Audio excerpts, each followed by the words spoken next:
minutos para no tardarnos tanto. Mientras iniciamos, pues les comento que este seminario ya tiene pasado un año de que existe. El Seminario Interdisciplinario de Historia Aplicada lo que busca es precisamente poner a que la historia se aplique, no que sea algo nada más de conocer y algo como erudito, sino que tenga una aplicación y que vaya más allá de la historia política, que es donde más se ha estado usando y abusando la historia. De hecho, Diego, la doctora Graciela y yo ya tenemos un artículo que está siendo editado por el Colegio de San Luis, en donde plasmamos una base teórica de la historia aplicada, que eh, está diferente a lo que es la historia pública que hacen en Estados Unidos y también la historia aplicada que ellos ahí hacen. Traemos una base teórica más amplia y lo que queremos incluso se diferencia la propuesta de la que tienen en el CIDE. Es un poquito más cercana a lo que tienen en la maestría en Costa Rica de historia aplicada. Entonces, es algo bastante amplio y lo que estamos buscando es que sea que se dé una facilidad de parte de los historiadores para poder trabajar con otros investigadores que tienen una mayor afinidad por buscar aplicación o tecnologías y creemos que la historia tiene el potencial de hacer esas herramientas o participar en este tipo de proyectos, pero pues, desafortunadamente no nos hemos dado mucho esa tarea porque ha sido, como dirían los antropólogos, un tabú, ¿no? O sea, de cierta forma es simplemente, para varias corrientes históricas, es generar información, ser objetivos y neutrales. Y poco a poco ha habido críticas al respecto, pero, pero sigue habiendo esta supervivencia de tener una separación muy, muy grande respecto de nuestros objetos de estudio. Entonces, pues, habiendo hecho esta presentación y esta invitación a que ustedes sigan participando en este seminario, pues le doy la palabra al doctor Armando Preciado para que haga la presentación de esta fecha. De acuerdo. Bueno, pues nuevamente los saludo, las saludo. En Zoom hay también colegas, ¿verdad? Conectados ahora. Entiendo. Va a O ser, va a todos. ser grabado, Ok, va a ser grabado. Bien. Ujú. Ok. Bueno, pues agradecer, en primer lugar, bueno, saludar y agradecer justamente a quien acaba de antecederme aquí en la voz, a Gerardo, y a Diego por su invitación tan cordial, tan auténtica. Les comentaba hace un momento que ya me habían invitado, no habíamos podido coincidir, pero pues es un gusto estar aquí en este seminario, participando como presentador, como moderador de esta sesión del el Seminario Interdisciplinario de Historia Aplicada, eh, que junto con el cuerpo académico, Teoría de la Historia e Historiografías del Departamento de Historia, al que yo estoy adscrito en la Universidad de Guanajuato, pues son los encargados de organizar. Y esta mañana tenemos la participación de el doctor José Antonio Motilla Chávez. Voy a permitirme leer una semblanza curricular del doctor Motilla, quien es doctor en Historia por la UNAM, maestro en Historia por el Colegio de San Luis, licenciado en Historia por la Universidad Autónoma de San Luis Potosí y actualmente está adscrito a la Facultad del Hábitat de la propia Universidad Autónoma de San Luis Potosí. Es miembro del Consejo Editorial de la revista académica en Humanidades Digitales e Historia Digital, The Programming Historian. Es miembro del capítulo México de la Asociación Internacional de Críticos del Arte, IACA por sus siglas, financiada por la UNESCO. Curador honorario de la Biblioteca Ricardo B. Anaya de San Luis Potosí, líder del cuerpo académico Estructuras de Poder y Nuevos Paradigmas Sociales de la Facultad de Ciencias Sociales y Humanidades de la Universidad Autónoma de San Luis Potosí. Y uno de sus proyectos de investigación es el análisis de redes relacionales que subyacen a textos históricos, un enfoque desde la teoría de gráficas. Bien, Lo que nos va a presentar el día de hoy, su presentación lleva por título Desarrollo e implementación de herramientas computacionales para el estudio del pasado en el Laboratorio de Estructuras y Dinámicas Sociales de la Facultad del Hábitat de la Universidad Autónoma de San Luis Potosí. Eh, pues darte la bienvenida, estimado José Antonio, y pues a todos los colegas que están también aquí asistiendo a este seminario. Nuevamente agradezco la invitación y agradezco tu presencia, José Antonio. Adelante, por favor. Tienes entre 30 a 40 minutos. No voy a moderar el tiempo más allá de esta indicación. Adelante, aquí el espacio es tuyo, cuando gustes. Muchas gracias, doctor. Muchas gracias por la invitación y pues estoy muy contento de poder compartir y pues dialogar con ustedes sobre esto que hemos estado trabajando en tiempos, pues en los últimos años, más bien. Y bueno, les voy a compartir una presentación. Y pues, aunque en la pandemia se supone que nos hizo expertos, voy a ver si logro. Ah, ya sé. Yo no le sé muy bien a este rollo. Creo que ya. Me parece que se está compartiendo, ¿no? La imagen. Sí. Bueno, justo lo que les voy a platicar y lo que titulamos para esta sesión, ¿no? De que ya Gerardo me platicaba por dónde va lo que están trabajando desde esta lógica de la historia aplicada. Pues la idea es platicarles un poco sobre lo que estamos haciendo en este proyecto, que en general podríamos decir, bueno, que se desarrolla en este laboratorio que se llama Estructuras y Dinámicas Sociales. Bien, nosotros comenzamos, es como toda una larga historia y yo sí me voy a moderar, me voy a automoderar el tiempo porque si no me voy a pasar. Pero la presentación la voy a dividir como en tres partes. Les quiero platicar de dónde surgen como estas ideas y estas discusiones de las que vamos a estar charlando el día de hoy. Y les quiero platicar de dos proyectos en los que estamos trabajando, ¿no? Y de los cuales ya tenemos ciertos resultados. Y por último, les quiero platicar bueno, algunos eventos que hemos tenido y hacia dónde vamos, hacia dónde va lo que estamos nosotros trabajando, ¿no? La idea es que justo, y pensaba esto hoy en la mañana, ¿no? La idea de pensar como mucho más allá de lo estrictamente disciplinar, creo que es algo que desde muy temprano y tal vez es como parte de la lógica o de la dinámica del diseño que hicieron, ¿no? De las carreras aquí en la Universidad Autónoma, que convivíamos y tomamos clases con antropólogos y con geógrafos, ¿no? Y a veces nos gustaban más las clases de geografía o de antropología, pues nos hace pensar como que hay algo mucho más allá, ¿no? Y que a veces algo que creo que cada vez menos, pero en cierta época la teoría era como la gran ausencia en la historia, ¿no? Por lo menos en la manera en que se enseñaba y se comenzaba a practicar por parte de nosotros los estudiantes, ¿no? Quienes estábamos formados. Entonces había algo que ahí nos hacía falta. Bueno, todo esto que hemos estado desarrollando en el laboratorio surge a partir de una serie de preguntas y es intentar, ¿no? Como una intención, más bien dicho, de estudiar el pasado de una perspectiva mucho más compleja. Y el punto de partida era justo preguntarnos cómo es que en otras áreas del conocimiento, en otros espacios de la misma universidad, ¿no? Hablando en mi caso concreto de la Universidad Autónoma, pues estaban pensando los problemas del presente, ¿no? Y porque mucho se habla de complejidad y multidisciplina, transdisciplina, claro, son reflexiones sumamente importantes, pero pues no sé, a nosotros nos hacía falta, es lo que pensábamos con algunos colegas, pues algo, digamos, que pudiera realmente, digamos, necesitamos acción en ese sentido.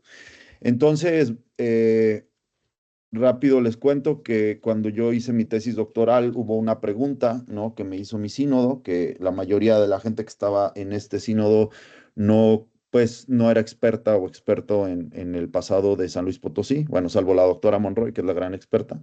Y me decían, me preguntaban que cómo iba yo, más bien me solicitaron que reconstruyera la dinámica y que explicara cómo funcionaba la sociedad en San Luis en la segunda mitad del siglo XVIII.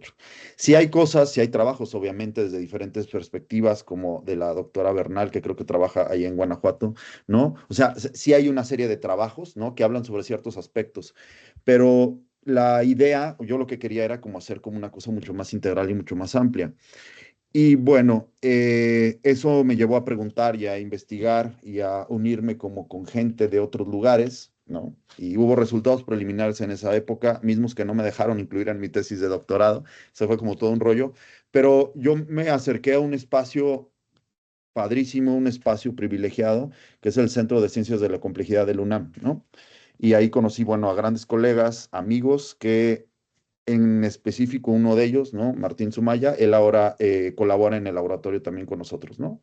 Ellos son físicos. Entonces, bueno, nosotros partimos de una serie de preguntas y vamos a hablar y quiero como ligarlo mucho con lo que hacemos desde la historia. Las preguntas eran estas que están en pantalla, ¿no? ¿De qué manera podemos estudiar a la sociedad de una perspectiva que sea mucho más compleja? Bueno, creo que ya les adelanté esto, ¿no? Entonces, si nosotros utilizamos estas perspectivas y estos elementos de otras áreas del conocimiento, podremos nosotros estudiar el pasado de una manera digamos, integral, ¿no?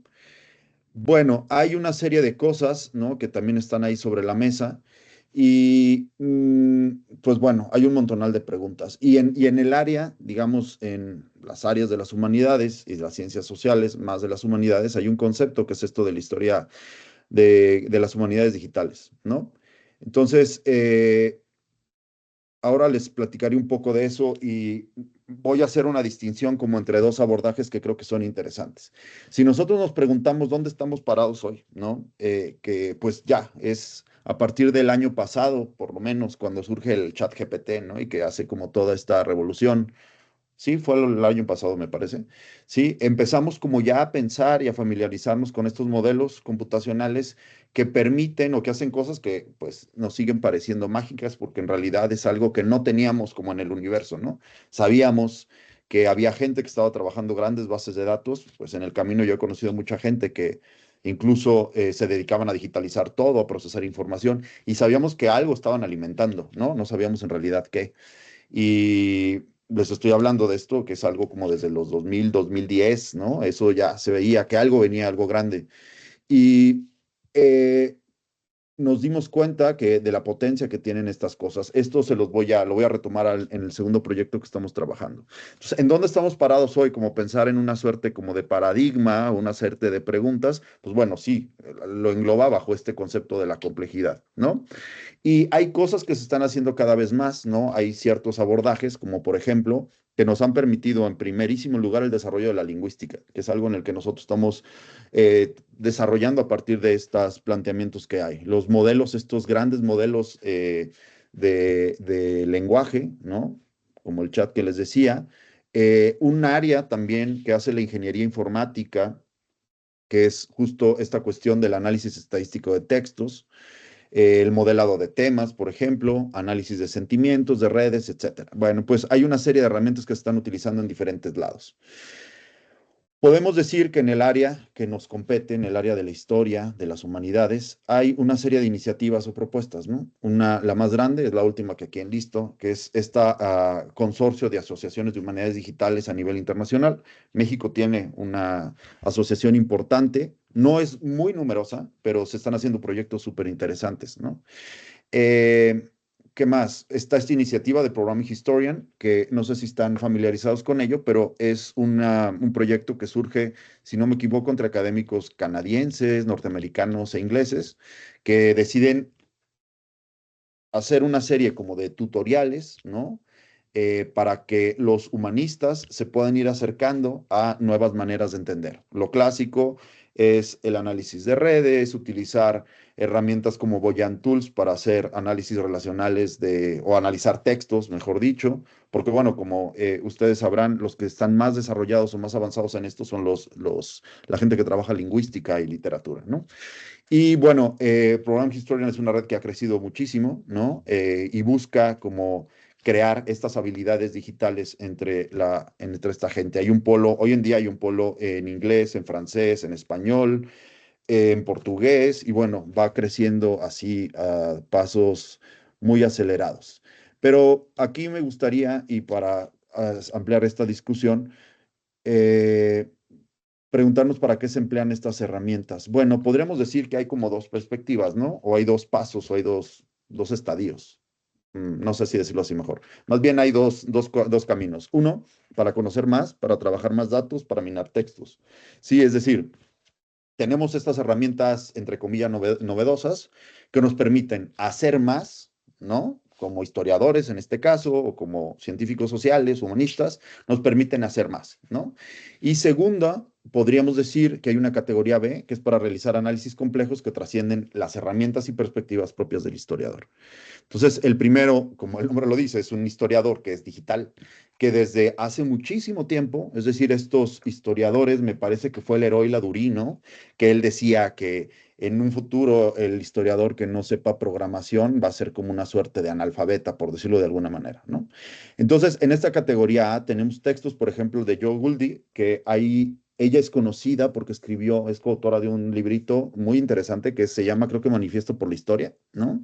Y ella es un referente en Estados Unidos, abierto como brecha en el sentido de la digitalidad en la historia, ¿no? Este texto se publicó el año pasado y ella dice, entre otras cosas, que por medio de algoritmos podemos aprender significativamente nuevas cosas sobre el pasado.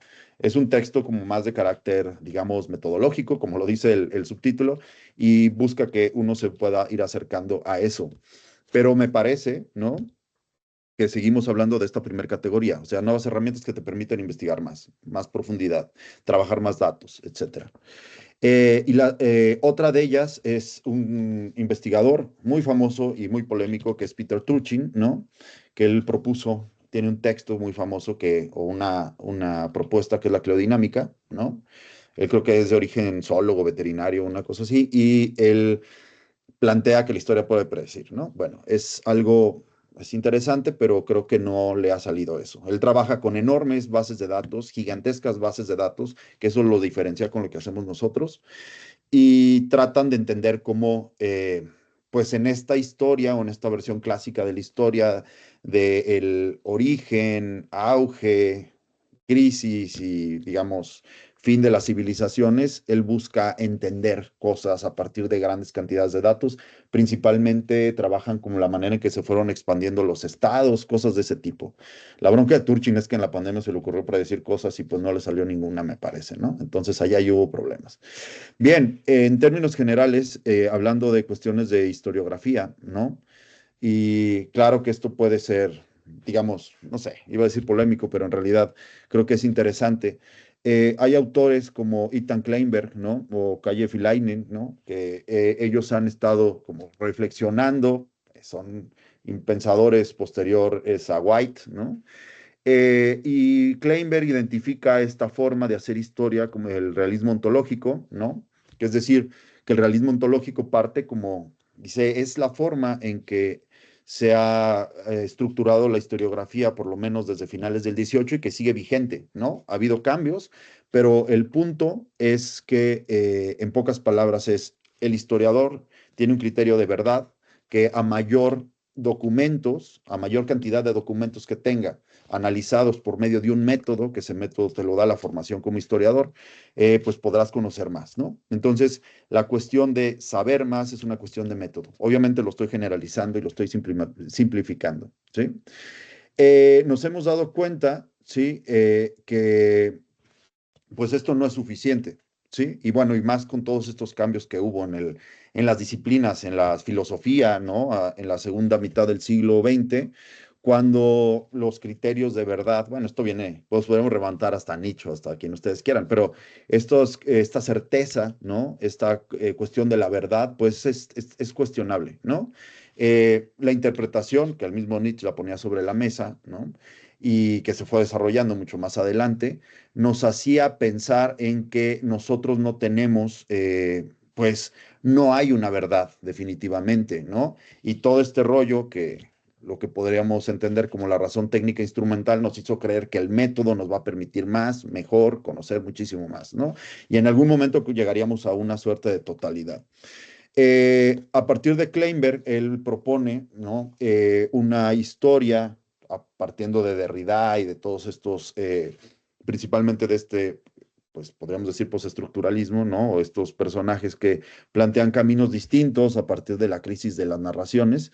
Él habla, tiene un texto que se llama Historia Espectral, ¿no? Y él, bueno, es interesantísimo ese libro que por fortuna está traducido al español, ¿no? Por una editorial chilena, si no me equivoco, que habla justo de esta dimensión de la fantasmagoría, del espectro. Es decir, bueno, puede que suene no tan novedoso, ¿no? Pero lo que él dice en pocas palabras es que hay en la historia hay ausencias y presencias, y eso lo sabemos, ¿no? Hay gente que no la podemos conocer de manera detallada o no podemos saber mucho porque simplemente ellos no estaban en los registros, ¿no? Cosa que digo que no es novedad porque los franceses en el último tercio del siglo XX, pues también hicieron ejercicios interesantísimos, ¿no? Y bueno, en el mismo siglo en nuestro siglo, en el 21, se han trabajado cosas muy interesantes como lo que han hecho Corbán y gente de ese tipo. Bien, entonces a nosotros nos interesó mucho esta propuesta de Kleinberg porque nos permite hablar justo de estas presencias y ausencias en la historia y poder buscar, que es uno de los objetivos que tenemos con nuestros proyectos, otro tipo de narraciones, ¿no? O sea, no estamos diciendo, y eso es algo que siempre queremos que queden claro, no nos interesa decir que, bueno, la historia como existe hoy en día tal vez no llega a donde podría llegar, eso no es bronca de nosotros, ¿no?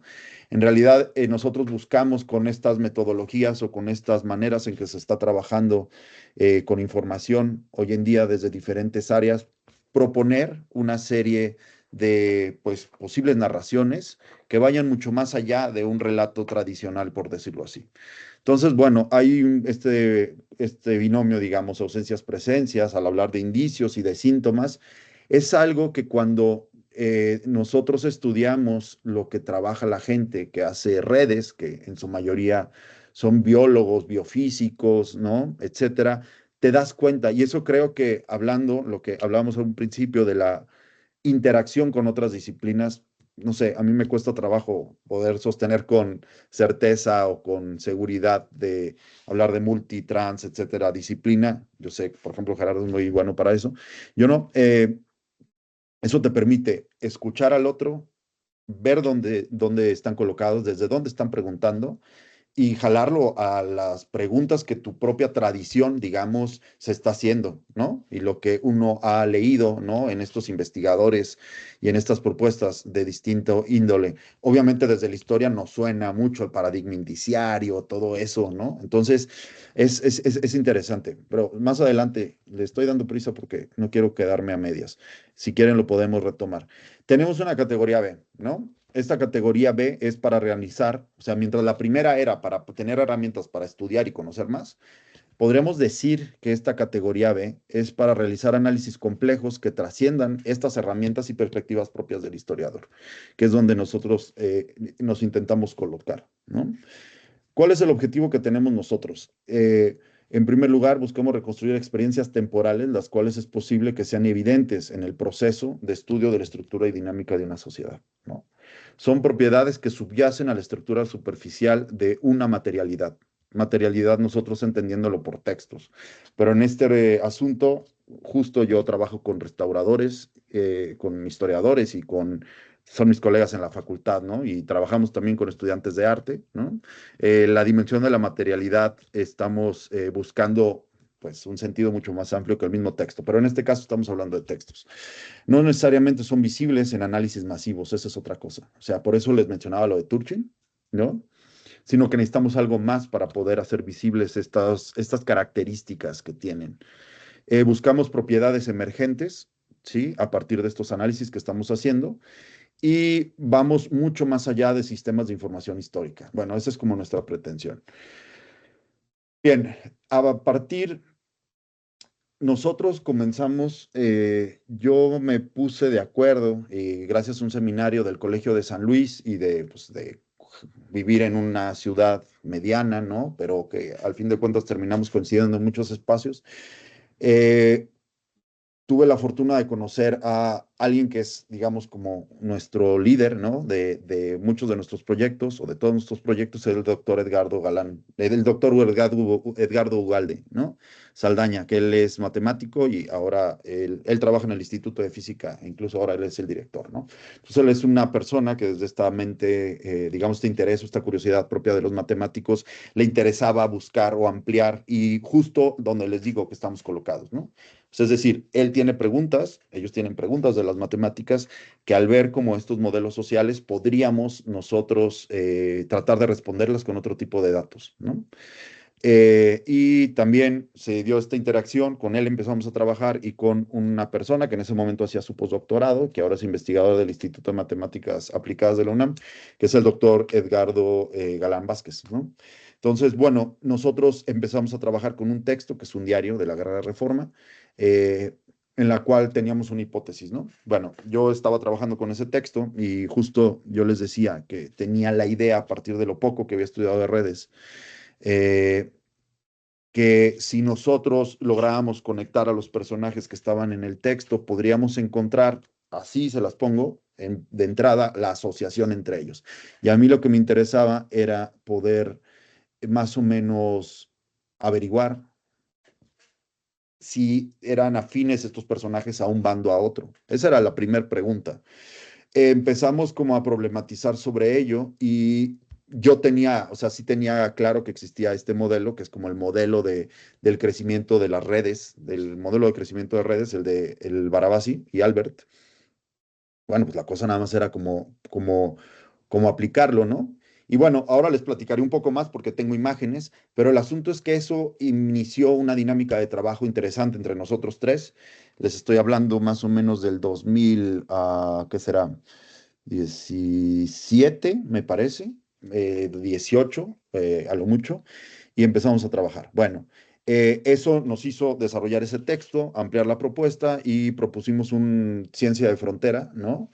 Y fuimos, por fortuna, fuimos beneficiados por CONACYT y logramos, bueno, ya, nos dieron financiamiento. Principalmente el financiamiento que hemos tenido es para becas y para los proyectos. A partir de eso, porque la universidad en la que trabajo es una universidad muy chida, ¿no? Y la facultad, el rector y la directora nos apoyan en todo, logramos establecer este laboratorio que se llama Estructuras y Dinámicas Sociales.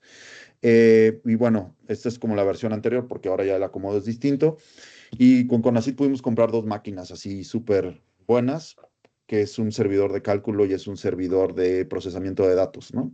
Bueno, ya les hablaré más adelante. Y desde este laboratorio tenemos este objetivo, que es generar conocimiento de frontera que contribuya a comprender la estructura y dinámica de las sociedades a lo largo del tiempo, con especial atención en el surgimiento, desarrollo y crisis de la modernidad, ¿no? Nosotros tenemos tres líneas y específicamente de lo que les vengo a hablar es de esto. Primero, que son métodos computacionales para el estudio de las ciencias sociales y las humanidades. Bien, proyectos, les voy a platicar justo el de Ciencia de Frontera, que ya lo mencionaban en la presentación. Se llama análisis de redes relacionales que subyacen a textos históricos, un enfoque desde la teoría de gráficas. Bien, ¿cuál es el objetivo que tenemos? O sea, desde aquí, desde el título, un historiador no lo puede hacer solo, ¿no? Eso es algo claro. Un matemático en gran medida lo podría hacer, pero necesitamos aquí de tres personas que piensan desde tres lugares. Tenemos las mismas preguntas, pero tenemos diferentes herramientas, ¿no? Y diferentes formas. Aquí la clave o de lo que se trata es hacer un modelo matemático, ¿no? Entonces, y un modelo, ojo, en estas cuestiones de la aplicación, es algo que se pueda aplicar por toda la comunidad, ¿no? O sea, de eso se trata. Entonces, ahora van a ver como una serie de cosas que hemos estado desarrollando. El objetivo de este proyecto es desarrollar e implementar herramientas computacionales a partir de la teoría de gráficas que nos permitan identificar y analizar redes que subyacen a textos escritos desde la visión, y aquí es algo que me parece muy interesante para nosotros como historiadores o humanistas, desde la visión de un narrador que es testigo o partícipe de los procesos narrados, y con esto podemos comprender la estructura de una sociedad en un momento determinado, ¿sí? Bueno, hay un montón de objetivos específicos, pero se los platico en términos generales. Hacer un modelo, construir y poner a la disposición de la comunidad una serie, un repositorio amplio de textos de esta categoría para que ustedes, para que todo el mundo los pueda utilizar, ¿sí? construir estos algoritmos, ¿no? Que es como una de las partes más complicadas, pero más interesantes, que permitan justo hacer este tipo de análisis que estamos haciendo, ¿va? Y ahora verán esto de construir modelos matemáticos, verán en qué fase vamos, ¿no? Estamos entrando como en un momento súper interesante. Rápido, llevo 20 minutos, voy a tratar de hacerlo rápido. Les presento como este cuadrito para que más o menos entiendan por dónde va el rollo, ¿no? Más bien para que me sigan, ¿no? En primer lugar, tenemos unos textos escritos desde la visión de un narrador, es decir, diarios personales. Nosotros hacemos un proceso. A ver, lo primero era, déjenme les explico un poco. Tenemos ya los textos, sí, es algo que, con lo que trabajamos los historiadores. Y lo que queremos hacer es análisis de las redes, ¿no? Todo lo que está en medio, más la construcción de los modelos, es algo que de entrada yo no tenía visualizado. Y es algo que realmente se hace poco, ¿no? Porque la modelización es algo sumamente, pues, complicado o hasta cierto punto ajeno en muchas de nuestras áreas, ¿no? Bueno, el siguiente paso, obviamente, pues había que digitalizar y hacer una corrección manual. Esto es algo que trasciende a esta dimensión de decir, bueno, pues tengo un escáner, obviamente lo paso a la computadora. Eso es como algo muy básico. Y desde hace mucho tiempo, desde que yo estaba en la licenciatura, tuve la fortuna que me invitaran a un proyecto del Colegio de México que estábamos digitalizando archivos y documentos antiguos, antes de que estuvieran estos escáneres que uno puede comprar por una millonada, ¿no? Y pasarlo a digital. O sea, antes los fotografiábamos. Y bueno, eso me ha permitido como pensar un poco como la bronca que es hacer esto, ¿no? Y bueno, ya luego les puedo platicar más cosas de eso. Entonces, una cosa es digitalizar los periódicos o en este caso digitalizar los diarios y después hacer un proceso de corrección manual, que ahora le llamamos un proceso de normalización, ¿no? Que es justo el segundo proyecto en el que estamos. Con esto nosotros construimos diccionarios, es decir, hacemos un listado, como si fuera un tesauro, en el cual nosotros decimos a la máquina, ¿no? Le decimos qué es qué, ¿no? Eso ahora ya se puede hacer automáticamente. Estamos trabajando en un modelo que permite hacer esto con contexto histórico hispanohablante, ¿no? Vamos por allá. Luego tenemos el tokenizado de los textos, porque el punto es que algo que necesitamos pensar como humanistas que le entran a la digitalidad es cómo decirle a la máquina qué es qué, ¿no? Los lingüistas, los literatos tienen el desarrollo de un sistema de etiquetado que se llama TEI, XML me parece, y es una cosa increíble, pero ahí la idea es que un texto que tenemos nosotros lo marcamos con lenguaje HTML y le decimos a la máquina qué es qué, ¿no? Si es una persona, si es un animal, si es un nombre propio, si es un lugar, si lo que ustedes quieran. La idea de ese marcado es que si nosotros tenemos textos en chino que estén marcados de esa manera, nuestras máquinas, y por lo tanto nosotros vamos a saber qué dicen o cómo funcionan o qué elementos tienen, ¿no?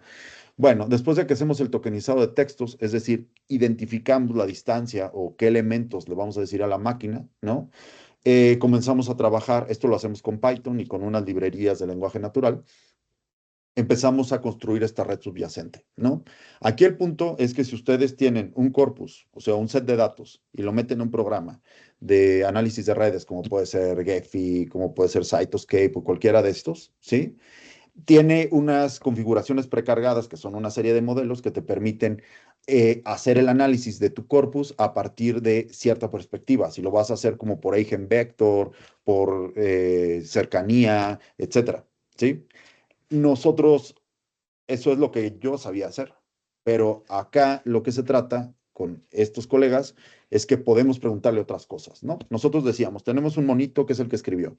La persona que escribió ese diario, que está, comprende parte importante de la Guerra de Reforma, pues él es un testigo presencial, ¿no? Entonces, ¿de qué forma lo que él observa es parte de una fracción de la sociedad? Eso Barabasi ya no lo había dicho, porque él al estudiar, o sea, el modelo de Barabasi, en términos muy generales, nos permite estudiar desde la conexión que tienen redes de Facebook hasta la conexión que tienen cuestiones biológicas, ¿no? Se utiliza también para comunidades de animales, es una cosa súper amplia. Entonces nosotros decíamos, bueno, sí, Barabasi hace un modelo de redes reales en el cual permite el crecimiento de la red al estar estableciendo interacción entre determinado universo.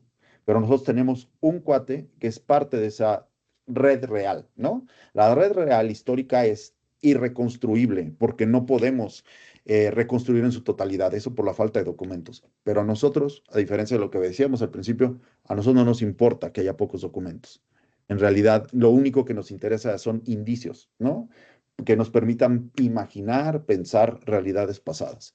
Bueno, con esto nosotros lo que hacemos es que mediante este algoritmo, que es justo, ahí viene el asunto del modelo, vamos calculando las conexiones posibles que tiene el que está observando y de qué manera los personajes que integran esta red se van conectando entre sí a partir de un mundo de posibilidades, ¿no? Entonces, con eso vamos estandarizando los pasos y las distancias que hay. Eso tarda en calcular un buen rato, ¿no? Ahora, tampoco, eso es otra cosa, nosotros trabajamos con computación mínima, ¿no? O sea, no necesitas grandes máquinas, aunque por fortuna ahora tenemos una, para poder hacer esto, ¿no? Bueno, entre más datos, obviamente es más complejo y entre más le pidas, pues bueno, es otra cosa. Rapidísimo, para que quiero hacer énfasis en lo último que estamos trabajando. Este es el diario de Vildósola del 57 y del 59. Y bueno, esto nos permitió hacer una asociación, bueno, hacer una serie de lecturas. Lo primero, tenemos la manera en que se conectan estos personajes, ¿no? Identificamos algunos, si hay una identificación manual, y aquí es donde estamos nosotros, ¿no? Es decir, las y los humanistas, porque hay personajes que evidentemente sabemos para qué lado jalaban, ¿no? Tenemos gente como Juárez, tenemos Miramón, tenemos gente de este tipo, que eso nos permitieron hacer como una primera identificación, ¿no? Revisamos diccionarios, es un proceso, esto nos llevó años, ¿no? Pero justo es la base de todo lo que les estoy platicando. Y además identificamos personajes que tal vez están eran afines a un bando u otro, por decirlo así. Pero ¿cómo podíamos hacer esto? Leímos el texto y nosotros, bueno, esta es una de las cosas importantes de la distribución que tienen estos textos, porque también una pregunta era, ¿qué tanto se parece o qué tanto no a una red real? ¿No? Eso ahorita les voy a decir cómo lo tratamos nosotros de responder. Identificamos nodos que son importantes, hasta aquí no hay mucha ciencia, simplemente podríamos decirlo en términos muy básicos, quiénes son los que más se mencionan, quiénes son los que más se conectan. Le hicimos, si ustedes se dan cuenta, ven esta imagen, hicimos análisis por grado, por cercanía, por conexión, ¿sí? E identificamos en el texto, esto obviamente a partir de una lectura, digamos, fina, y con el expertise que tenemos como historiadoras e historiadores, identificamos estas partes, estas transiciones, ¿no? Entonces veíamos, esto ya nos permite otra cosa, que la pregunta inicial que les comentaba al inicio de esta charla, no la teníamos sobre la mesa, ¿no? Es decir, ¿a qué me refiero? Pues que la red puede que cambie por estos contras de gobierno. Una guerra civil, tal vez la guerra más cruenta antes de la guerra contra el narcotráfico, ¿no? Mm, y bueno, pues aquí está el asunto. Esto nos permite identificar por etapas cómo se van asociando estos personajes y lo que uno podría creer bajo la lógica, que obviamente lo menos lógico que existe es la lógica o lo que creemos que ya tenemos resuelto, pues nos hace entender por etapas cómo se van configurando y reconfigurando la gente, ¿no? Esto tenemos algo publicado por si les llama la atención y si no, después puedo platicarles más a detalle. Estas etapas nosotros nos llevaron a estas conclusiones, ¿no? Y es que si bien hay cambios en cada una de las etapas, la estructura de la red se mantiene. Ojo, esto no solo sirve para lo histórico, esto nos permite entender otro tipo de procesos, en este caso, procesos de guerra civil, ¿sí? Los cambios que teníamos, que experimentamos en cada una de las etapas, aunque parece que son cambios que alteran la configuración por llegar a un grupo opositor al otro, es decir, conservadores y liberales que se están batiendo en una guerra, ¿no? Hasta cierto punto esos cambios son reversibles y nosotros identificamos que esto tiene una propiedad denominada de oscilaciones robustas, ¿no? Si hay cambios, si hay fluctuaciones en esta dinámica, pero la red tiene una posibilidad de reconstrucción. Y algo que cuando tuvimos ya los resultados y estuvimos pensando y tratándolos de interpretar, a mí me pareció que es como para la historia uno de los aportes más importantes. Esto nos permite inferir cuál fue la dinámica de la vida cotidiana en San Luis en este periodo de guerra, ¿sí? Y bueno, esto de acá que dice que nos permite hacer presentes dinámicas y sectores de la sociedad que por falta de fuentes han quedado fuera de la historia. Este es el punto de partida para el proyecto 2, ¿sí? Es decir, sabemos cómo funciona un pedacito de la sociedad, no cómo funcionaba todo. O sea, qué es lo que le sucedía a la gente que está mencionada ahí. Pero al nosotros compararlo con estos modelos de construcciones de redes y poder sacar un coeficiente que se llaman lambdas, ¿no? Que no es el mismo, digamos, en términos generales. Obviamente no es el mismo de Barabasi, que me parece que está entre 2 y 3, que dice, la manera en que se conectan, por decirlo en términos generales, estos personajes, tiene una cohesión con ese factor, ¿sí? Nosotros encontramos que tenemos una cohesión más chica, por aquí está, ajá, unas lambdas de 1.35 y que nos permite ver que este 1.35 no está en oposición al 2 y 3, sino que el 1.35 quiere decir que es una fracción, ¿no? Por decirlo así. Claro, los físicos y los matemáticos nos pueden ampliar muchísimo más en eso.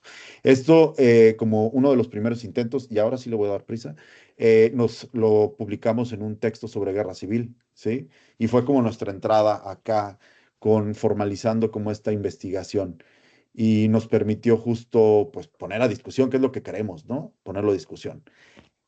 Esto fue previo al Ciencia de Frontera. La Ciencia de Frontera nos permitió hacer cosas mucho más amplias. Entonces, este es el último paper que tenemos, que de cierta manera cerramos esa etapa de allá, ¿no? Es decir, publicamos este texto que se llama Social Networks from Dialysis, The Observer's Point of View. Aquí es un texto que es el resultado de comparar un mundo de redes, ¿no? De redes que se están construyendo a partir de diarios personales y hacemos una comparación con estudios previos, con redes de ficción, etcétera. Entre otras cosas, uno de los hallazgos que tenemos es que nos permite identificar justo a partir de esas landas, hay una diferencia importante entre textos de ficción y textos ¿qué podríamos decir reales? Es decir, textos que relatan procesos históricos, ¿no? Bueno, eso es como otra de las cosas.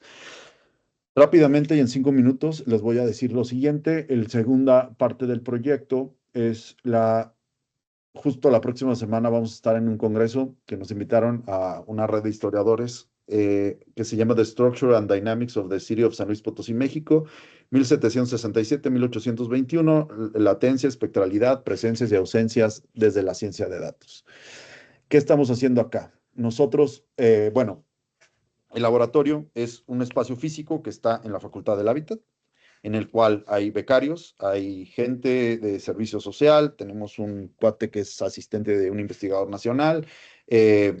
Eso es lo que tenemos acá, ¿no? Tenemos una estudiante visitante de la Universidad de Cornell, ahora se acaba de integrar un postdoc, está interesante el rollo.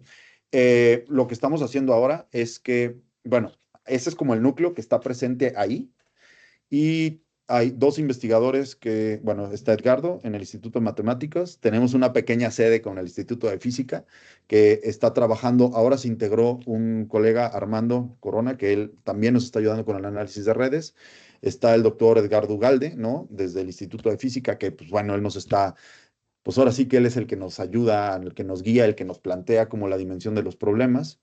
Y dos colegas, que es Diego Espitia y Martín Sumaya. Ellos son físicos, trabajan en el laboratorio, en un laboratorio en LUNAM, y ellos, Diego en concreto, es especialista en esto, tienen un expertise muy amplio, ¿no? En análisis de corpus y en modelos como, por ejemplo, el reconocimiento de entidades nombradas. Bueno, rápido me voy. Lo que estamos haciendo ahora es que estamos analizando amplios corpus, son corpus muy grandes, a partir de esto, del reconocimiento de entidades nombradas, ¿sí? Y nos permite identificar cosas en corpus históricos, son como nombres de personas, lugares, cargos, grupos, etcétera. ¿Cómo hacemos esto? El funcionamiento es una suerte de LLM, ¿no? Más bien es un LLM, que es tipo como si fuera un chat GPT. Es decir, nosotros mediante aprendizaje de máquina vamos entrenando un modelo al cual le podemos pedir que vaya identificando a esta gente. Nosotros estamos en un punto intermedio. ¿Y a qué me refiero con el punto intermedio? Que la máquina obviamente no lo hace todo, porque estos son unos modelos que estamos desarrollando, ¿no? Diego lleva mucho tiempo tratando de hacer esto, Martín igual, ¿no? Están haciendo como una serie de herramientas, que es lo que nosotros queremos hacer, que nos permitan procesar esta información y hacer una lectura lo más fina posible, ¿sí?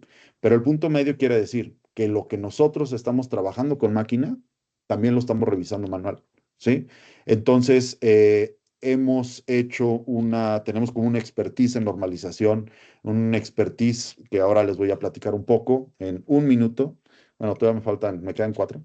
¿Y qué estamos haciendo? Bueno, lo que ahora queremos hacer y es el reto que supone un problema matemático profundo que ya me explicaron y en otro momento se los puedo decir, que es como una cuestión de comparación de redes, ¿no?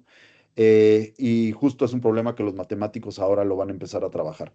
Queremos hacer un modelo que nos permita configurar redes, porque bien, si hay redes de por capas, que es lo que estamos haciendo ahora, pero queremos encontrar elementos que nos permitan estudiar las relaciones que existen entre unas y otras. Bueno, la experiencia de laboratorio, ya con esto voy a cerrar, es la digitalización. Hemos desarrollado, más bien, una experiencia en digitalizar, procesar y preservar digitalmente.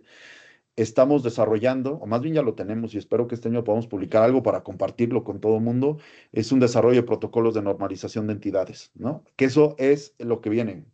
Creo que eso va a ser interesantísimo. Y no es como que nos estemos sumando a la moda del chat, ¿no? Sino que, así como el nuevo, el de Deep, no me acuerdo cómo se llama, el chat chino, ¿no?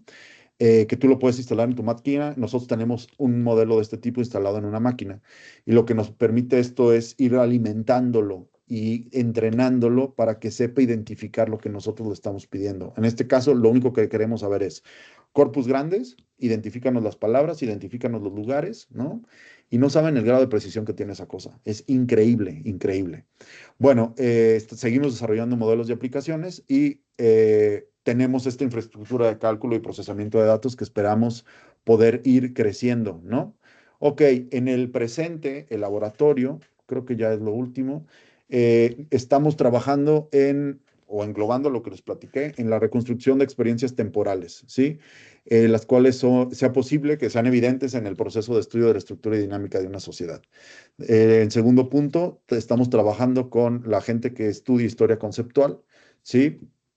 Tenemos un proyecto en marcha que es cómo podemos reconstruir una experiencia temporal de la modernidad, ¿no? Es como otro rollo que también les puedo platicar si les gusta o les llama la atención eso, pero yo estuve trabajando un tiempo con el doctor Guillermo Cermeño del Colmex, tratando de entender la experiencia de modernidad en México y a partir de esto que estamos trabajando, hemos visto, al ser una cuestión semántica, que podemos construir un modelo interesante que nos permita reconstruir a partir de una lectura amplísima de datos, eh, una experiencia, es decir, bueno, no sé, o sea, a partir de campos semánticos podemos hacer estos conceptos.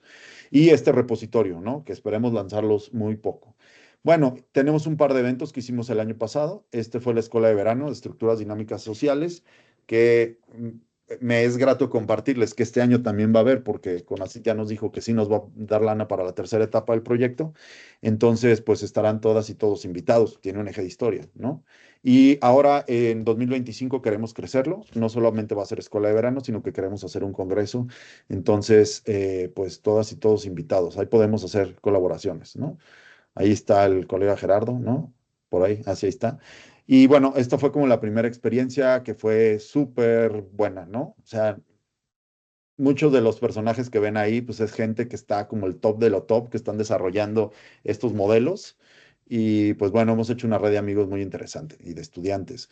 Y bueno, en la UNAM, en el PUETS, nos invitaron a esto, que es Cruzando Fronteras, Innovaciones para el Estudio de Dinámicas Sociales, donde compartimos lo que estamos haciendo en muchos lados. Ya voy a terminar en un minuto.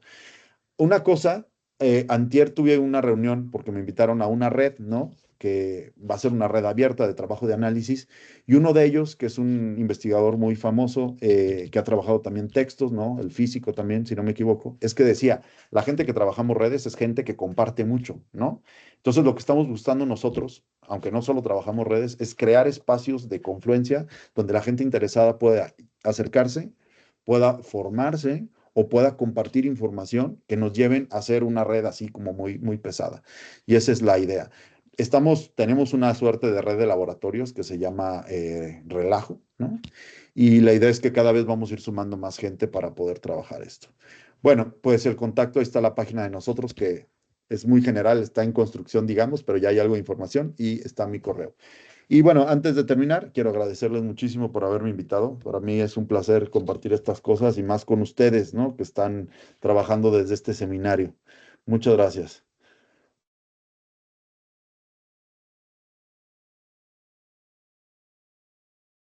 No, gracias a ti, José Antonio, por compartir, hacer el esfuerzo de sintetizar tanta información, de procesarla. Finalmente aquí se ve esa disciplina. Creo que nos hubiera gustado o nos gustaría tener más tiempo, más sesiones. No sé, aquí el, lanzo aquí a Gerardo y a los organizadores del seminario para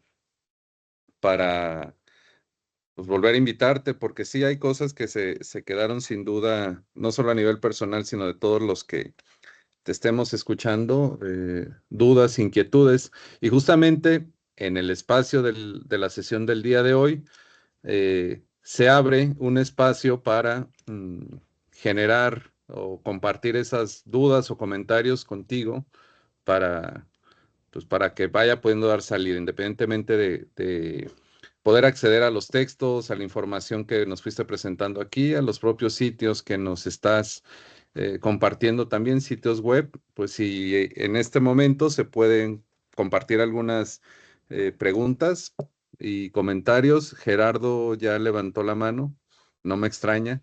eh, y también Diego. Entonces, en ese orden, ¿cómo prefieren que sea la dinámica, Gerardo? ¿Por rondas o pregunta, comentario y respuesta de José Antonio? Como ¿Cómo guste. trabajan? ¿Sí? Ok, entonces, para no, porque sé que también son preguntas y comentarios complejos, mejor damos la palabra a uno de quienes participan y respondes, participas, José Antonio, y luego la siguiente. Entonces, adelante, Gerardo, te Sí, escuchamos. pues muchas gracias por haber participado, José Antonio. De hecho, tenía muchas ganas desde que fui a ese evento que organizaste, tenía muchas ganas de traerte aquí y relacionarte con otros historiadores, específicamente con los de la Universidad de Guanajuato. Y mi idea precisamente es que creo que yo he estado muy relacionado con la interdisciplina que tiene que ver con la historia, principalmente con la filosofía, con la literatura, con las ciencias ambientales. Y sin lugar a dudas, de lo poco que conozco, en la poca experiencia que tengo al respecto, creo que la propuesta que tiene que ver con aplicar la teoría de grafos a la historia es una de las más innovadoras y de las más importantes que conozco, y por eso me pareció fundamental, ¿no? Que empiece a ser más conocida, eh, teniendo la posibilidad de, bueno, vamos a hacer estudios prosopográficos, pero ahora también desde la teoría de grafos podemos empezar a desarrollar tesis, ¿no? Igual y si los académicos tienen poco tiempo de estar generando estos cambios, bueno, pues vamos a aventar a los estudiantes, ¿no? Que se avienten a esto y poco a poco ir aprendiendo a hacerlo. En la antropología, por ejemplo, también ya está saliendo esto de teoría de redes, especialmente en los campos agronómicos. Justamente acabo de evaluar un capítulo donde una antropóloga propone cómo encontrar a las personas más adecuadas para los, para, para los, ¿cómo se llaman estos?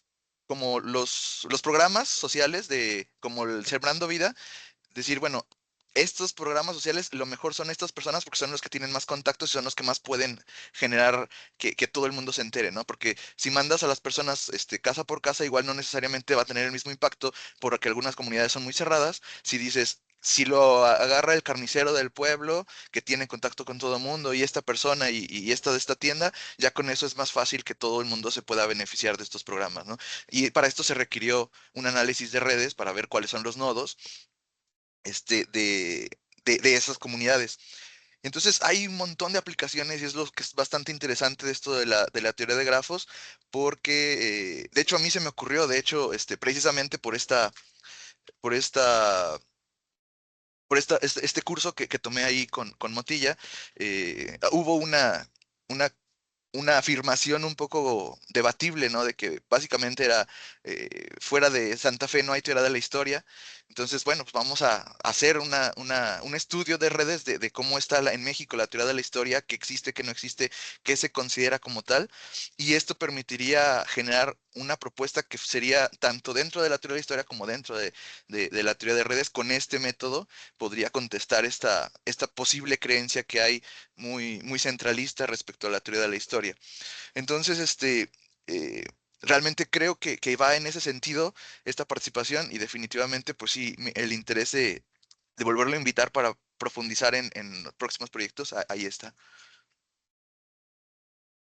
Sí, adelante, José Antonio. No, pues muchas gracias, Gerardo, qué buena onda.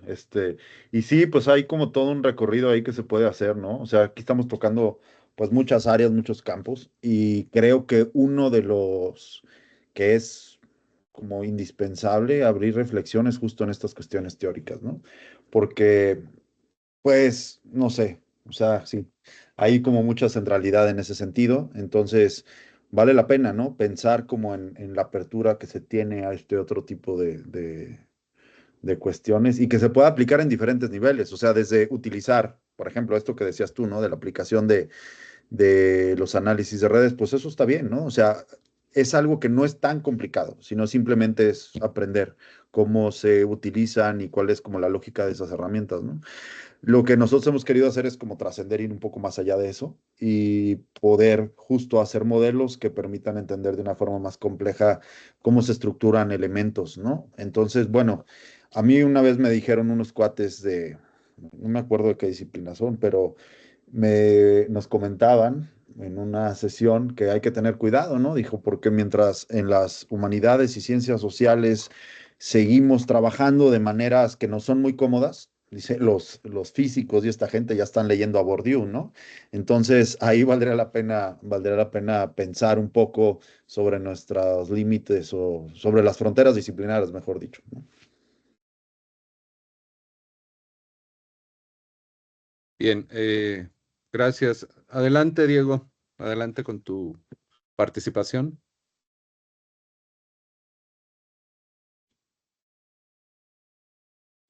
No se escucha, Muchas Diego. felicitaciones Ah, como decían, no, la pandemia según nos hizo expertos, pero realmente Ah, todavía estamos a las expensas de si está prendido o no el micrófono. Bueno, mi comentario iba a felicitarlo y pues muchas gracias también por aceptar la invitación. Y bueno, a mí también me pareció muy interesante esta propuesta de las experiencias temporales que habías comentado. Mi tesis de doctorado la hice sobre experiencias de la modernización en la Ciudad de México a finales del siglo XIX. Y bueno, me parece muy relevante porque esto es una de las problemáticas que se utilizan mucho que se buscan mucho en la historiografía crítica. Y bueno, aquí, por ejemplo, ya cuando estabas empezando a dar toda tu ponencia, me decías, no, pues esto, y me estaba acordando, bueno, sí se puede hacer esto porque hay la prensa del siglo XIX, sobre todo, que ya no solamente hablan de la experiencia del pasado, sino también hablan de una perspectiva, hablan del futuro, y sobre todo todas estas categorías de análisis que se hablan sobre todo de temporalidad, que es o sea, se amplía todo este horizonte temporal que tenían, o sea, ya el futuro no se ve algo como muy lejano, sino pues ya está muy presente y el pasado pues ya lo están acortando, o sea, esto quizás al día siguiente ya pasó de moda, ahora estamos hablando de edificios de 50 pisos, o sea, ya estaban los cronistas sobre todo de la prensa, ya estaban haciendo, no, pues va a haber el avión, va a haber toda esta cosa, vamos a poder hacer videollamadas, aunque no como tal no existía la tecnología, pero ellos ya estaban pensando en todo esto. Y bueno, en este caso, las crónicas yo creo que serían algo muy interesante de revisar porque los cronistas pues son como eh, son personajes que pues siempre están al tanto de todo lo que está ocurriendo, no solamente en su ciudad, sino también en lo que sucede pues en el mundo. O sea, eran personas que estaban ilustradas y que de cierta manera esto puede ayudar a significar en un amplio panorama lo que se hace en la prensa y sobre todo pues en estas experiencias temporales. Y bueno, bueno, ese sería mi comentario, pues muchas felicidades y también me pareció muy interesante y ya luego, ojalá que posteriormente ya nos vuelvas a aceptar otra invitación también bueno, va a andar más en estos temas. Muchas gracias. gracias, Diego. Sí, fíjate que ese rollo de la temporalidad está súper interesante porque en ese trabajo que les platiqué, que pues ya llevo un rato y no se ha publicado, pero yo espero, según esto va a salir el próximo año o este año, no sé. El punto es que lo que hicimos fue pues yo tengo un montón de documentos así ya digitalizados, ¿no? Entonces, trabajé con esos, trabajamos con mucha información de la Hemeroteca Digital de México y la idea era encontrar cómo se va transformando el concepto moderno de ser como un atributo a ser una experiencia de tiempo. Y los resultados son bien interesantes porque lo encontramos, primero hicimos, o sea, definimos un campo semántico que está, la cosa era, o sea, lo que nosotros buscábamos es que fuera un campo semántico que nos lo diera el mismo texto y no meterle lo que nosotros creemos, ¿no? O lo que los teóricos dicen que eran como atributos de la modernidad. Entonces, bueno, no fue tan diferente, pero sirvió y ese campo lo hicimos con ciencia, razón, progreso, me parece, ¿no? Entonces, encontramos como el primer registro por ahí de 1728, creo, en una gaceta, en algún texto de este tipo, y le fuimos dando seguimiento y seguimiento y seguimiento. Hicimos análisis de frecuencias, etcétera, pero ir viendo con qué palabras se están conectando, ¿no? Y bueno, fue sorprendente la manera en que se está hablando, porque podemos hablar, nuestra pregunta era, ¿cómo hablar de modernidad sin mencionar el concepto modernidad en la época? Entonces ahí también tenemos una propuesta. Y por último, encontramos, o sea, con esto que decía Koselleck, que la modernidad más o menos que aparece como el primer texto en alemán que habla de una experiencia nueva hacia 1870, 80, no me acuerdo, ¿sí? Nosotros encontramos en la hemerografía de México, bueno, pues de la Ciudad de México, hasta 1930 más o menos. Ya cuando dicen somos modernos, ¿no? O sea, vivimos esta experiencia nueva.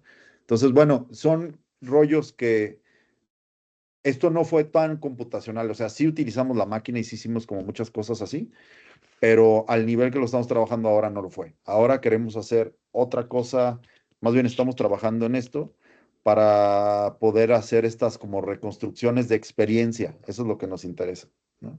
Que puede derivar en un montón de asuntos.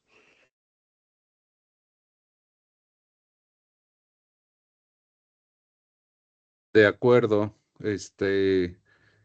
Bien. Gerardo, ¿qué más continúa con la dinámica? Yo también tengo algunas preguntas y comentarios aquí para José Antonio. ¿Sí? Sí, claro, claro. Ok. Bueno, pues también felicitarte nuevamente. Creo que al principio de la sesión no me presenté. Soy Carlos Armando Preciado del Departamento de Historia de la Universidad de Guanajuato. Conocí aquí, tuve la suerte de conocer a Diego y a Gerardo en la maestría, en el programa de maestría que tenemos en Historia, Estudios Históricos Interdisciplinarios, y bueno, a partir de ahí ha surgido una muy buena relación ya de colegas, hemos trabajado juntos en algunos textos y pues estamos aquí. Y atendiendo las inquietudes, los propios objetivos del seminario y vincularlos con tu presentación bueno, a mí me pareció bastante interesante porque no únicamente, y el reto fue eso en poco tiempo, hablar no solo de la propuesta propiamente, la propuesta metodológica, sino las condiciones y las circunstancias que te llevaron a trabajar con estos investigadores, ¿no? Es decir, no buscar a priori una trans, multidisciplina, sino que justamente las circunstancias de trabajo, de tu propia formación te fueron llevando a conocer estos autores. Tengo algunas preguntas muy puntuales que me interesaron respecto al texto o al proyecto, sobre todo el primer proyecto que nos presentaste, que seguramente requerirá pocos segundos para que nos los contestes, y otros más amplias las preguntas. La primera es, este diario que le sirvió como insumo principal para el primer proyecto, ¿qué extensión tiene? ¿Qué tanta información? Que seguramente es un texto bastante rico que independientemente del abordaje analítico que se le dé, da para mucho, ¿no? Esa es una primera pregunta que seguramente es muy puntual. Y el otro, que tiene que ver más con tu experiencia de trabajar con científicos que no son propiamente historiadores, que incluso son de alguna área o alguna disciplina social o desde las humanidades, como son físicos, matemáticos. Son varias preguntas. ¿Cómo piensas tú? O sea, si bien el área de experiencia de cada uno de ellos está muy obviamente orientada a su propia disciplina, entiendo que tú como historiador tienes que ser una especie de eh, buscar contener algunas de las preguntas o de las conclusiones generadas en el marco de estos proyectos. Específicamente, ¿cómo haces tú para contener o para evitar o para buscar disuadir a tus colegas de, por ejemplo, el anacronismo, que en la historia es algo, también es una alerta eh, importante? Hablabas hace rato en una respuesta que diste a Gerardo, por ejemplo, sobre la modernidad, ¿no?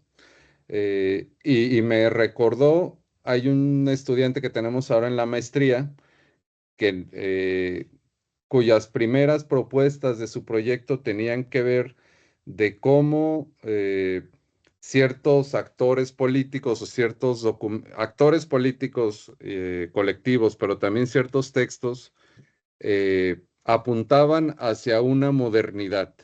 Más o menos así era en el contexto de la guerra de independencia en México.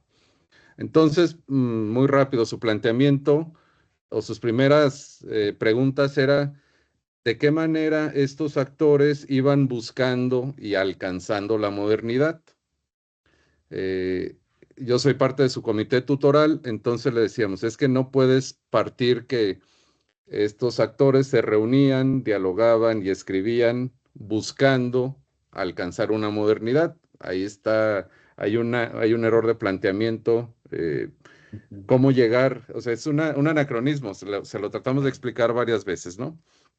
Pero desde su propia lógica y él teniendo a la vista un corpus de textos, diferentes constituciones o proyectos constitucionales a lo largo de las primeras 2 décadas del siglo XIX, buscaba, eh, buscaba construir esa ruta, como desde la Constitución de Cádiz, la de Apatzingán y ciertos otros proyectos constitucionales, cómo fueron buscando y alcanzando y llegando a la meta de la modernidad. Entonces le decíamos, bueno, es que no es que los actores buscaran conscientemente llegar a la modernidad, porque no, o sea, ahí está el anacronismo, no sé si me logro Sí, sí. explicar. Eh, a partir de ese ejemplo, ¿cómo tú como historiador puedes contener o si has tenido alguna experiencia para tu equipo de trabajo, tus colegas, en ciertas interpretaciones o ciertas explicaciones generadas, sí, a partir de esta metodología muy rigurosa, muy detallada, muy compleja, pero que para que las conclusiones que son mucho más allá de todas estas redes que nos presenta, sino que es el análisis a partir de ellas y obtener conclusiones de índole cualitativa, no solamente cuantitativa. ¿Cómo? Es una de muchas preguntas que me surgen, pero en especial me interesa esto. Tú, ¿cómo en un equipo interdisciplinario que finalmente el resultado, al menos el primer proyecto que nos presentaste, que es un proyecto sobre historia, sobre un momento, un proceso histórico específico?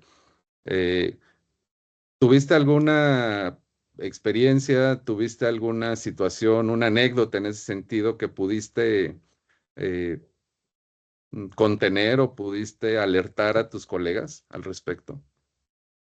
Muchas gracias, Carlos. Y es un gusto también conocerte y espero que podamos, seguramente vamos a poder entablar así como más colaboración, estoy seguro. Mira, sí, o sea, lo primero, como voy a empezar a contestarte desde lo último, y es que en mi experiencia, o sea, uno, estos colegas con los que les estoy hablando, pues al fin de cuentas son mis amigos, ¿no? Algunos los conocí hace poco, otros ya tenemos tiempo, y es ¿cómo podré decirlo de alguna manera? O sea, yo he agarrado como me ha tocado ser como el líder, por decirlo así, de estos proyectos, porque hay otros, ¿no? Eh, y la idea es esa, o sea, hay como mucho respeto de lo que hace cada quien y como toda la cuestión de la interpretación, la cuestión de la discusión, eso me lo dejan a mí, ¿no? Eso es como lo principal. Claro, es interesante cuando yo les digo, bueno, es que parece que esto es lo que se está viendo, ¿no?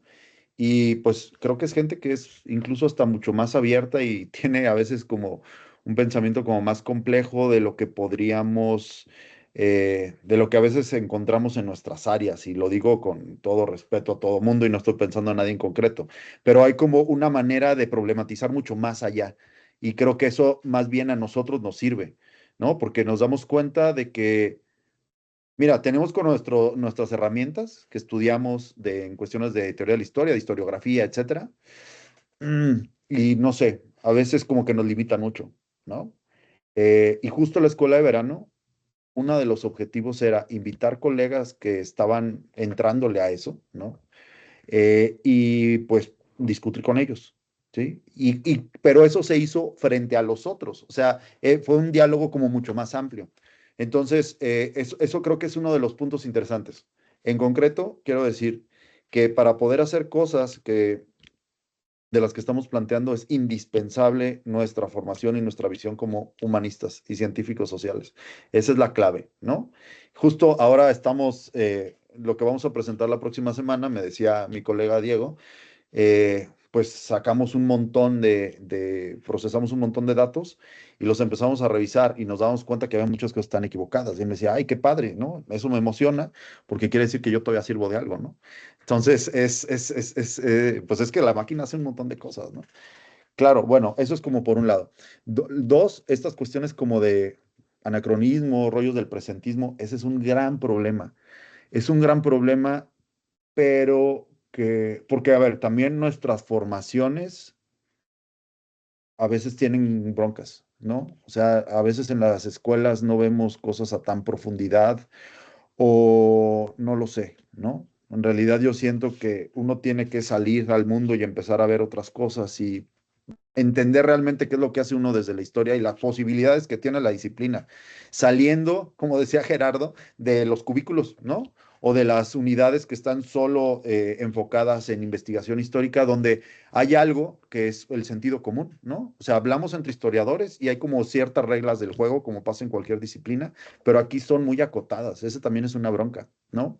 En cambio, en otros campos, la discusión es mucho más amplia, mucho más abierta. Bueno, ¿a qué voy con todo esto?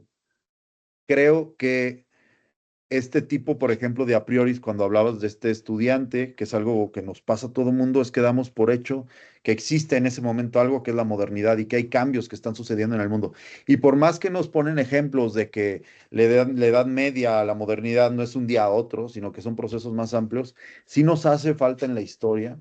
Y yo por eso me maravillé cuando estudié un poco de historia conceptual o estos rollos de historia intelectual, ¿no?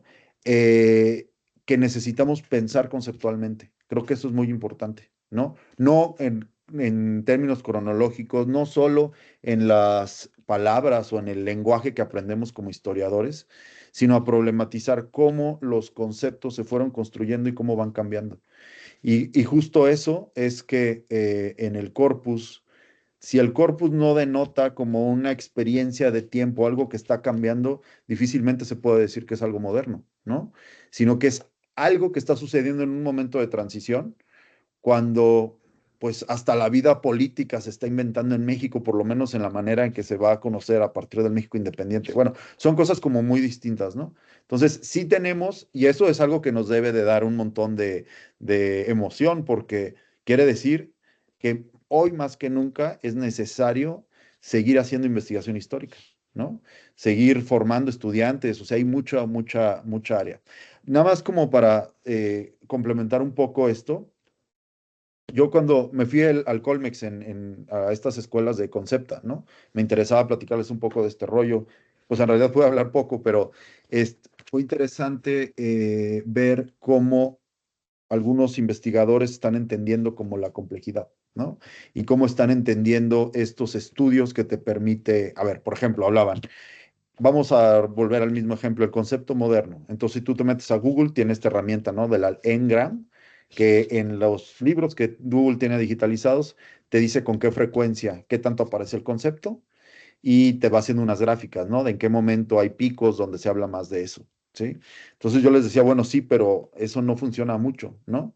Y también, es decir, si lo conceptual tiene este punto de partida o este elemento clave, que es lo semántico, hay que pensar desde otros lugares, pero para pensar en esos lugares hay que conectarnos con gente que te puede ayudar a encontrar nuevos caminos para resolver esos problemas.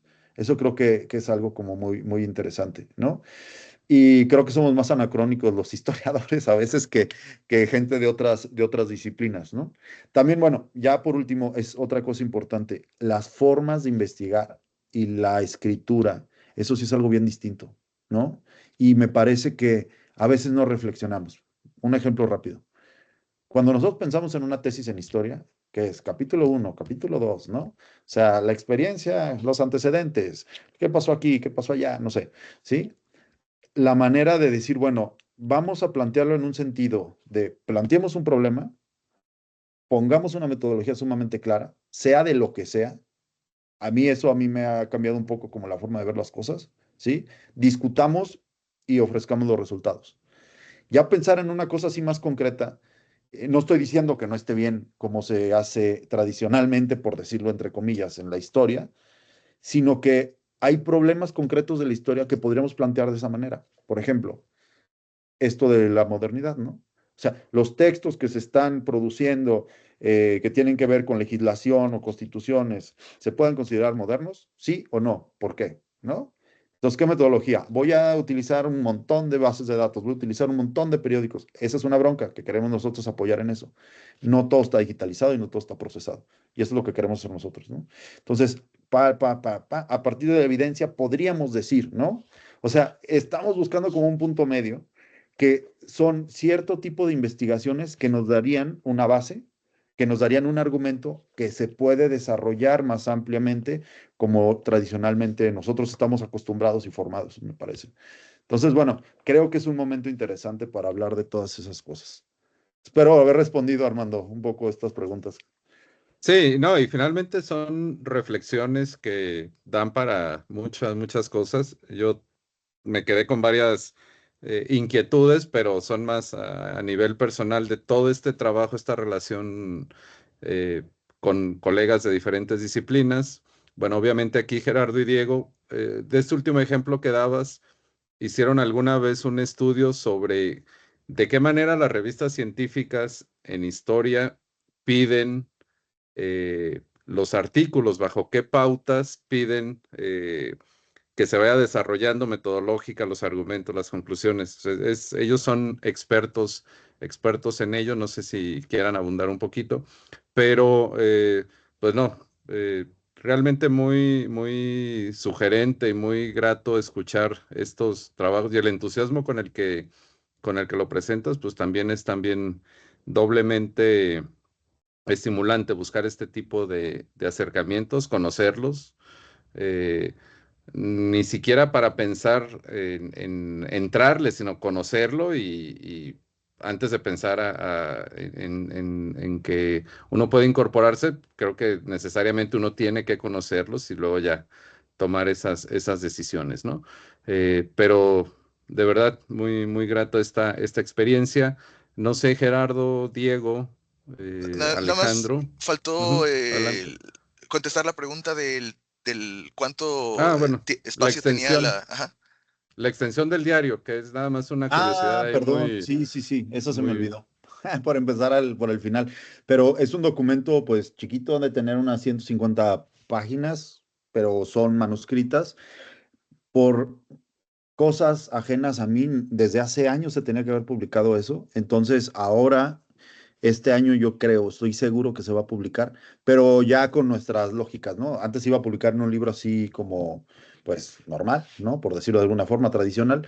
Y ahorita lo estamos transcribiendo con estas herramientas de inteligencia artificial, con Transcribus, que está siendo cotejado también lo está haciendo una alumna, ¿no? Una alumna es como uno de sus proyectos. Entonces, va a estar, lo vamos a compartir, la imagen en digital, el texto transcrito, Ya tenemos ahí un estudio introductorio que va a ser un poco los rollos estos de los que hemos trabajado. Y por último, el texto ya va a estar normalizado para que puedan trabajarlo o hacer pruebas. Queremos hacer como un softwarecito, eso sí se va a poder, que se pueda, como hay uno que se llama Palladio, que puedan empezar a ustedes moverle con los corpus que tenemos. Entonces, bueno, sí, además ese texto es inédito, o sea, se conoce muy poco y da detalles como muy ricos sobre la guerra, especialmente aquí en San Luis, ¿no? Ok. Gerardo, adelante. Pues ya para cerrar esto, muchas gracias a ambos. Por eso precisamente invitamos al doctor Preciado como moderador para tratar de hallar una mayor afinidad con esta temática. Y algo que me gustaría recuperar y con esto cerrar es que algo que aprendí precisamente ahí en la clase, en el curso de verano que tuve con Motilla, precisamente Diego de la UNAM mencionó que una de las cosas que se vincularía a esto de aprendizaje de teoría de grafos, teoría de redes, es que es súper importante ir aumentando nuestras redes, ¿no? Que generalmente cuando un estudiante de doctorado sale, llega a colocarse en alguna institución, pues llega como un nodo que se va a tener que adscribir a una red ya hecha. Y más bien lo que tendría que suceder es que este estudiante de doctorado, desde que está haciendo el doctorado, esté construyendo su red de colaboradores, esté construyendo y complejizando su tema de investigación de manera que una vez que ya logra colocarse en una institución, llegue ya con su red y no necesariamente tenga que adscribirse a ser uno de los nodos más distantes de una red ya hecha, sino que ya él tenga ahí una red en la cual operar de una forma más eficiente. Entonces, esa es precisamente la idea de este seminario, empezar a vincular a académicos para que podamos irnos este, beneficiando mutuamente de los conocimientos que vamos teniendo y en un momento que sea posible poder invitarnos a ser parte de tesis, de algunos eventos y colaborar quizás en un momento ya como en coautoría, que sería como el punto más alejado de lo que generalmente hacen los historiadores, pero que es para mí una de las cosas más deseables que se tienen que hacer. Entonces, pues muchas gracias y pues los invitamos al siguiente seminario que es de Historia de la Ciencia, Historia de la Botánica en San Luis Potosí, por el doctor Antonio Reyes Agüero. Y pues pues muchas gracias y pues, seguimos en comunicación todos. Gracias a ustedes, un placer. Muchas Hasta luego. gracias y un gusto conocerte, José Antonio, un gusto verlos, Igualmente. Gerardo, Diego. Gracias. Cuídense Igualmente. mucho. Hasta Que estén muy luego. bien, hasta luego. Gracias.